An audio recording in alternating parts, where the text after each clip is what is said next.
Good morning, everyone. Trina here, and I wanted to start to continue to read some more of the Origins of Soul, and this will be part 3.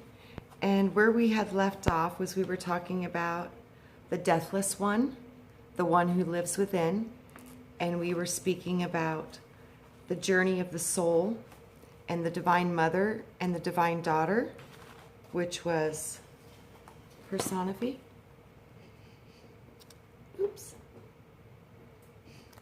So that's the Divine Mother and the Divine Daughter representation, which is kind of the same as the Christ concept of the Father and the Son.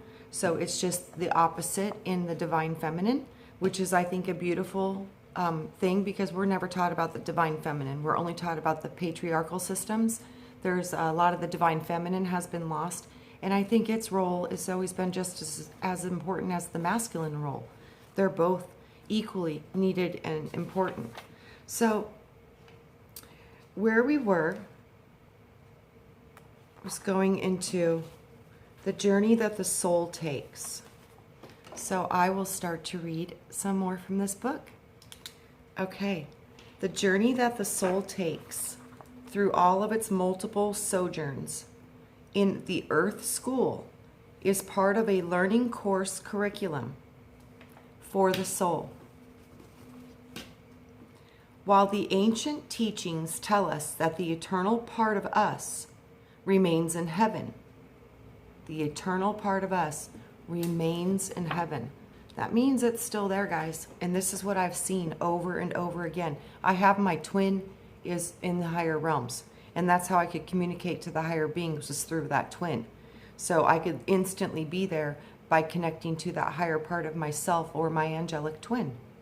So while the ancient teachings tell us that the eternal part of us remains in heaven, another part of us boldly chooses to come into the worlds of form, to experience the wonders, sorrows, and transformation of the worlds of duality.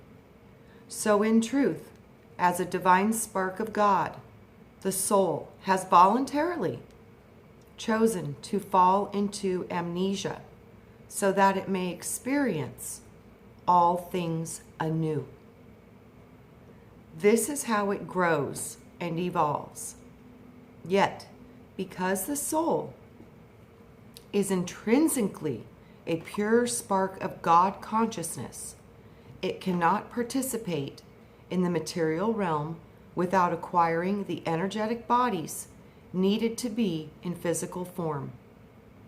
These are the life force, emotional, mental, astral, causal, etheric, and soul body, which are acquired on each of the earth planes above the physical world.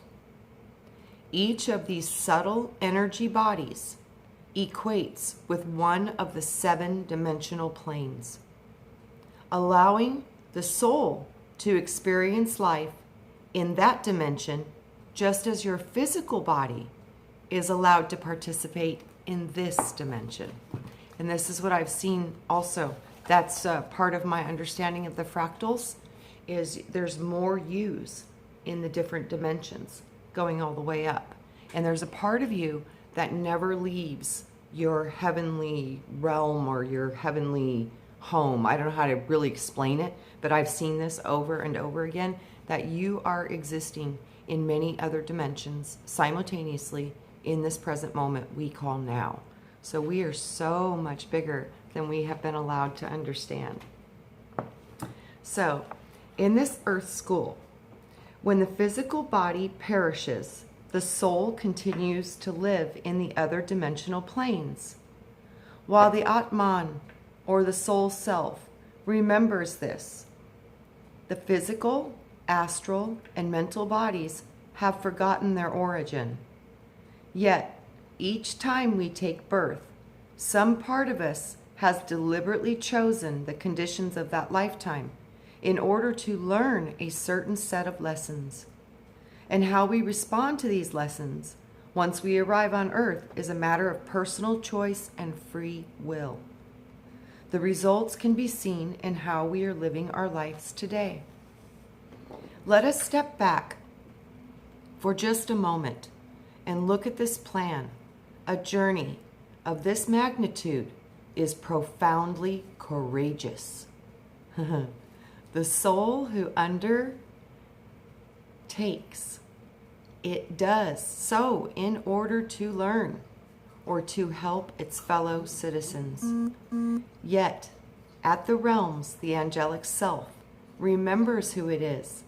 However, when we are born on earth, we seem to fall asleep into a largely amnesic state, completely identifying with our 5 physical senses, believing in the world of illusion. And the movie we are making for ourselves here, throughout the love, the joy, the beauty, and the communication, but also knows its pain, separations, illness, sufferings, my husky, fears, and illusion. This is through these various states of contrast that we are able to learn how to make wise choices, until finally, of its own free will, the soul will align with the light of its own being and begin the natural return or journey back home. So, give me 1 second. I'm going to handle my puppy.